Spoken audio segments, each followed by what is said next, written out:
We'll put the gear in the boat and then get some. They had coffee from condensed milk cans at an early morning place that served fishermen. How did you sleep, old man? The boy asked. He was waking up now, although it was still hard for him to leave his sleep. Very well, Manolin, the old man said. I feel confident today.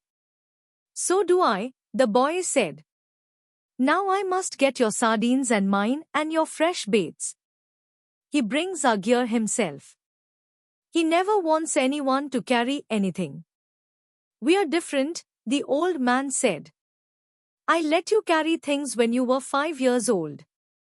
I know it, the boy said. I'll be right back.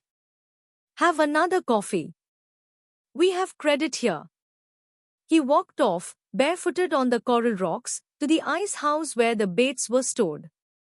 The old man drank his coffee slowly. It was all he would have all day, and he knew that he should take it. For a long time now eating had bored him, and he never carried a lunch. He had a bottle of water in the bow of the skiff, and that was all he needed for the day. The boy was back now with the sardines and the 2 baits wrapped in a newspaper, and they went down the trail to the skiff, feeling the pebbled sand under their feet, and lifted the skiff and slid her into the water. Good luck, old man. Good luck, the old man said. He fitted the rope lashings of the oars onto the thole pins and, leaning forward against the thrust of the blades in the water, he began to row out of the harbor in the dark. There were other boats from the other beaches going out to sea, and the old man heard the dip and push of their oars even though he could not see them now the moon was below the hills. Sometimes someone would speak in a boat. But most of the boats were silent except for the dip of the oars. They spread apart after they were out of the mouth of the harbor, and each one headed for the part of the ocean where he hoped to find fish. The old man knew he was going far out, and he left the smell of the land behind and rode out into the clean early morning smell of the ocean. He saw the phosphorescence of the Gulf weed in the water as he rode over the part of the ocean that the fishermen called the Great Well, because there was a sudden deep of 700 fathoms where all sorts of fish congregated because of the swirl the current made against the steep walls of the floor of the ocean. Here there were concentrations of shrimp and bait fish, and sometimes schools of squid in the deepest holes, and these rose close to the surface at night where all the wandering fish fed on them. In the dark the old man could feel the morning coming, and as he rode he heard the trembling sound as flying fish left the water, and the hissing that their stiff-set wings made as they soared away in the darkness. He was very fond of flying fish as they were his principal friends on the ocean. He was sorry for the birds, especially the small delicate dark terns that were always flying and looking and almost never finding, and he thought, the birds have a harder life than we do except for the robber birds and the heavy strong ones. Why did they make birds so delicate and fine as those sea swallows when the ocean can be so cruel? She is kind and very beautiful. But she can be so cruel, and it comes so suddenly, and such birds that fly, dipping and hunting, with their small sad voices are made too delicately for the sea. Good luck, old man. Online English story books free download. He always thought of the sea as la mar, which is what people call her in Spanish when they love her. Sometimes those who love her say bad things of her, but they are always said as though she were a woman. Some of the younger fishermen, those who used buoys as floats for their lines and had motorboats, bought when the shark livers had brought much money, spoke of her as El Mar, which is masculine. They spoke of her as a contestant or a place or even an enemy. But the old man always thought of her as feminine and as something that gave or withheld great favors, and if she did wild or wicked things it was because she could not help them. The moon affects her as it does a woman, he thought. He was rowing steadily, and it was no effort for him since he kept well within his speed and the surface of the ocean was flat except for the occasional swirls of the current. He was letting the current do a third of the work, and as it started to be light he saw he was already further out than he had hoped to be at this hour. I worked the deep wells for a week and did nothing, he thought. Today I'll work out where the schools of Bonitha and Albacore are and maybe there will be a big one with them. Before it was really light he had his baits out and was drifting with the current. One bait was down 40 fathoms. The second was at 75 and the third and fourth were down in the blue water at 100 and 125 fathoms. Each bait hung head down with the shank of the hook inside the bait fish, tied and sewed solid, and all the projecting part of the hook, the curve and the point, was covered with fresh sardines. Each sardine was hooked through both eyes so that they made a half garland on the projecting steel. There was no part of the hook that a great fish could feel which was not sweet-smelling and good-tasting. The boy had given him to fresh small tunas, or albacores, which hung on the two deepest lines like plummets, and, on the others, he had a big blue runner and a yellow jack that had been used before, but they were in good condition still and had the excellent sardines to give them scent and attractiveness. Each line, as thick around as a big pencil, was looped onto a green-sapped stick so that any pull or touch on the bait would make the stick dip, and each line had 40-fathom coils which could be made fast to the other spare coils so that, if it were necessary, a fish could take out over 300 fathoms of line. Now the man watched the dip of the 3 sticks over the side of the skiff and rowed gently to keep the lines straight up and down and at their proper depths. It was quite light and any moment now the sun would rise. The sun rose thinly from the sea and the old man could see the other boats, low on the water and well in toward the shore, spread out across the current.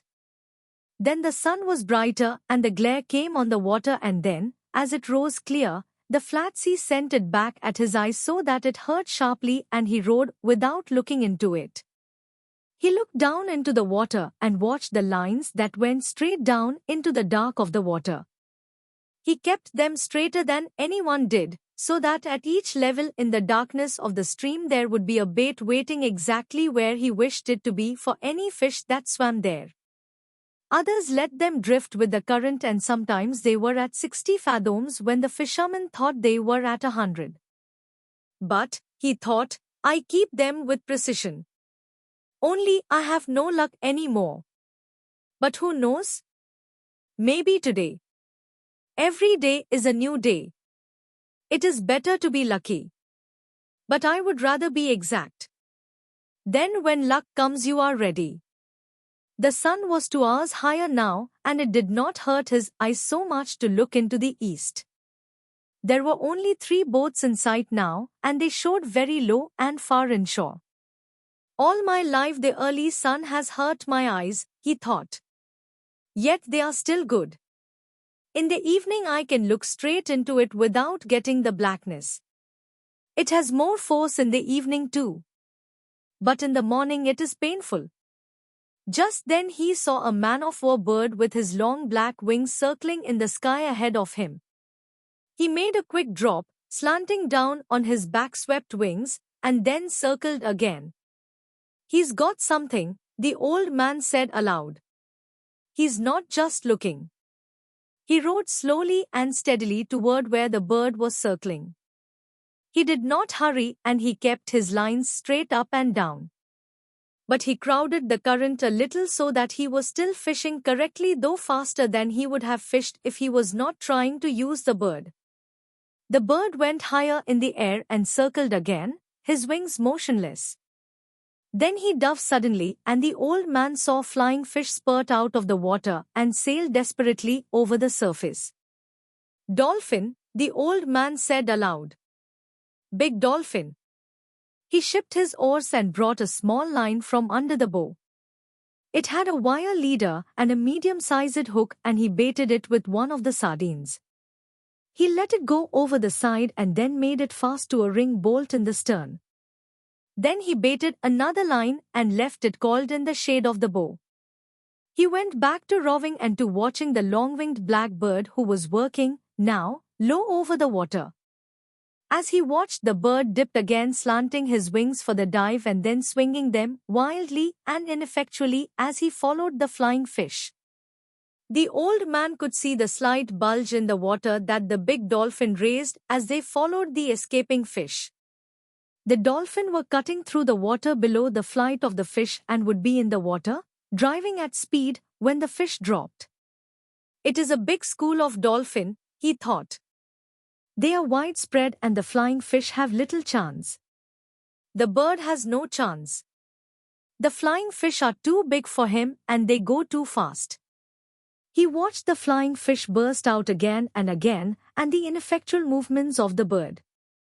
That school has gotten away from me, he thought. They are moving out too fast and too far. But perhaps I will pick up a stray and perhaps my big fish is around them. My big fish must be somewhere. The clouds over the land now rose like mountains and the coast was only a long green line with the grey-blue hills behind it. The water was a dark blue now, so dark that it was almost purple. As he looked down into it, he saw the red sifting of the plankton in the dark water and the strange light the sun made now. He watched his lines to see them go straight down out of sight into the water, and he was happy to see so much plankton because it meant fish. The strange light the sun made in the water, now that the sun was higher, meant good weather, and so did the shape of the clouds over the land.